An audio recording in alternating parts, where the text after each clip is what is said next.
Yeah. So I want your opinion on something, my entrepreneur friend. So we're coming up on December now, and we're a few months into this thing. We've got 50 shows under our belt, and we're looking at how we're going to continue growing the business and the pillars of the business. And I got to be honest with you, I'm seriously considering moving a substantial part of the, no, I'll rephrase that, a substantial amount of effort to Substack on the subscriber side of things and building an audience, building a community of subscribers instead of the old traditional YouTube advertisers and yada yada. What's your opinion on the independent Substack publishing model of tomorrow? Patreon, OnlyFans, Substack, those platforms. What's your opinion?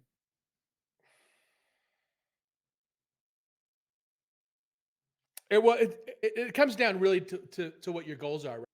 I think that's asking a very personal question, like that, and any answer would be very specific to the individual. Are you trying to monetize your content? If you are, like directly monetize your content, or is your content designed?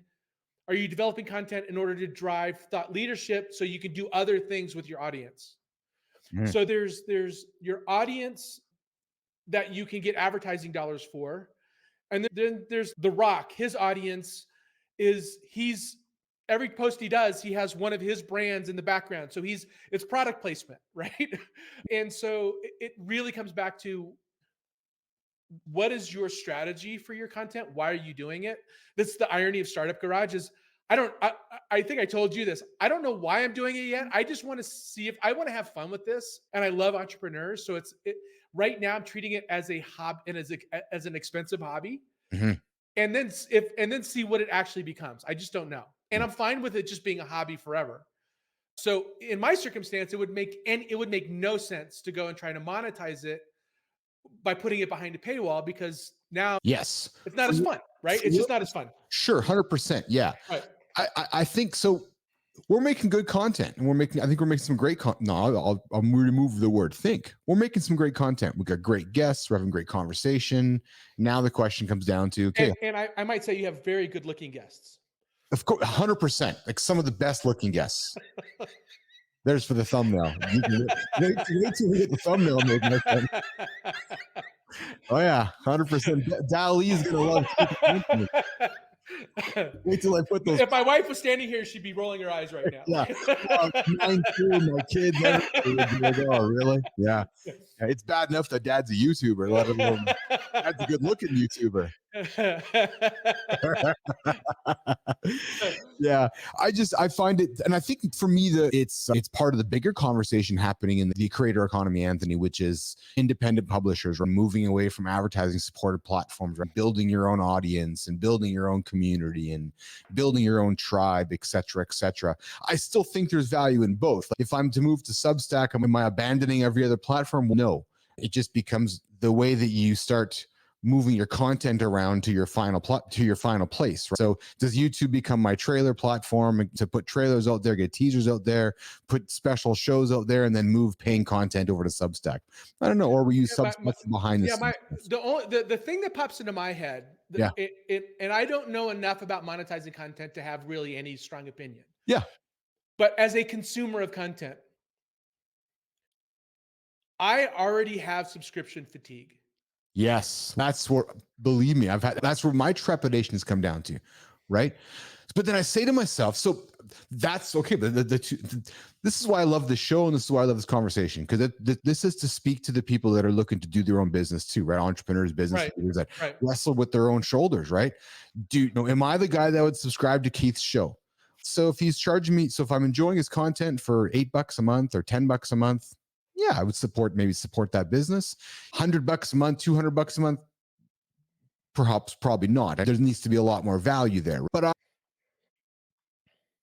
I think we're seeing a mind shift, Anthony, as well, though. So yes, there's subscriber fatigue, but I think there's a new generation of buyer understanding that there's value to the content, and I'm happy to pay a few bucks a month for it. Yeah, and is going back to Elon, and I'm not trying to put more money in his pocket, but is there a reason why you wouldn't want to do subscriptions on X instead of subreddit?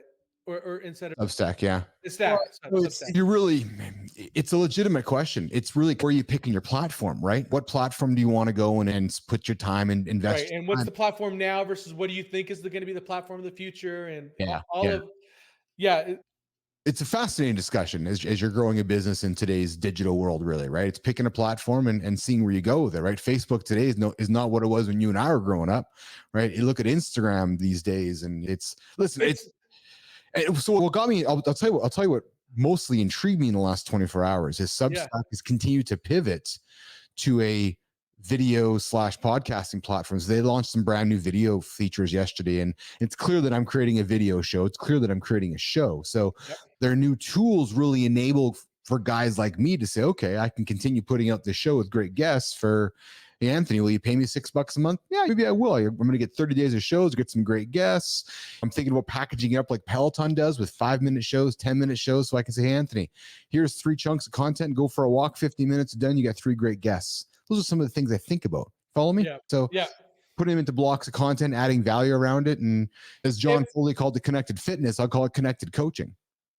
yeah, that. It's interesting, and yeah, I always look for, like, what are the roadblocks or obstacles you're creating for yourself, and so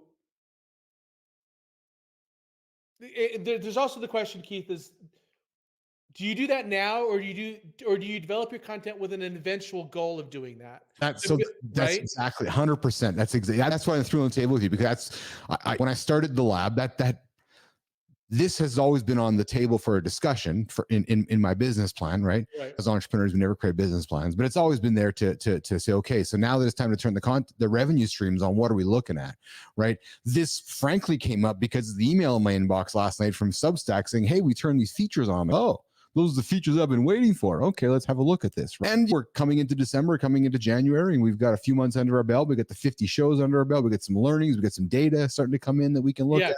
Yeah. Right? I really wanted to get to 500 videos on YouTube, and I'm at 420. 500 videos to really start seeing data and get some analysis and start learning. Anything before that, anything that I learned in any expert I talked to on YouTube was, until you have about 500 videos, don't come talk to me, because you're not really going to learn much until then. Was really what I got back from that. So we're at 420 something. Interesting. Yeah. So anyways, just a food for thought. I'm earlier than you are. So take anything I say here with a huge grain of salt.